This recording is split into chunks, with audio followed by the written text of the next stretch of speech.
दासबोध हा ग्रंथ एकूण 20 दशकांमध्ये विभागलेला असून प्रत्येक दशकात 10 समास आहेत। दासबोधामध्ये एकूण 7750 ओव्या आहेत। एकेका समास एक विषय घेऊन रामदास स्वामींनी सांसारिकांना, साधकांना, निस्पृहांना, विरक्तांना, सर्वसामान्यांना, बालकांना, प्रौढांना, जराजर्जरांना, सर्व जाती पंथांना आणि मानवी मनाला उपदेश केलेला आहे। या ग्रंथाचे पारायण देखील करतात। दासबोध हा असा आध्यात्मिक ग्रंथ आहे जो सर्व ग्रंथाचे सार आहे।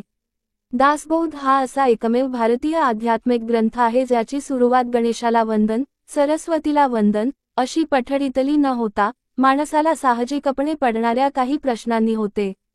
श्रोते पुसती कोण ग्रंथ काय बोलिलेय, जी येथ श्रवण केली याने अप्राप्त काय आहे एक। हा कोणता ग्रंथ आहे, याचे नाव काय, यात प्रामुख्याने काय सांगितले आहे, हा ग्रंथ ऐकून मला काय मिळणार आहे। लगेच पुढच्या 24 समर्थ या प्रश्नाचे उत्तर देतात। ग्रंथा नाम दासबोध गुरु शिष्यांचा संवाद। येथ बोलिला विशद भक्तिमार्ग 2। या ग्रंथाचे नाव दासबोध असे आहे। हा ग्रंथ गुरु शिष्य संवादात्मक स्वरूपात आहे आणि मी यात मुख्यत्वे करून भक्तिमार्गाचे विस्तृत विवेचन केले आहे। पुस्तक लिहिण्यापूर्वीच त्या पुस्तकाचे ध्येय व नाव निश्चित आहे।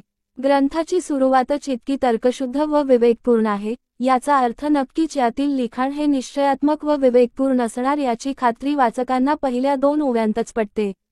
नवविधा भक्ती म्हणजे काय, खरे ज्ञान म्हणजे काय, वैराग्य कसे असते, अध्यात्म म्हणजे काय या सर्वाचा उहापोह मी येथून पुढे केलेला आहे असे सांगत रामदासस्वामी पुढे या ग्रंथाच्या लिखाणासाठी वापरलेल्या अनेक संदर्भ ग्रंथांची मोठी यादीच सादर करतात व या दासबोध ग्रंथातील म्हणणे खोटे सिद्ध करायचे असेल तर वरील सर्व ग्रंथ खोटे मानावे लागतील अशी मेखही मारून ठेवतात।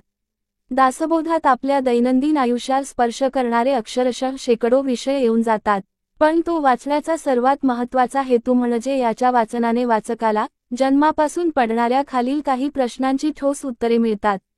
मी कोण आहे, मी इथे जन्माला का व कसा आलो, माझ्या जन्माचा हेतू काय, देव म्हणजे काय, देव कसा आहे व काय करतो, मूर्तिपूजा खरी आहे का, देव खरेच दर्शन देतो का, आत्मा म्हणजे काय, मृत्यूनंतर जीवाचे काय होते, ही सृष्टी निर्माण कशी झाली, मुक्ती म्हणजे काय, वगैरे।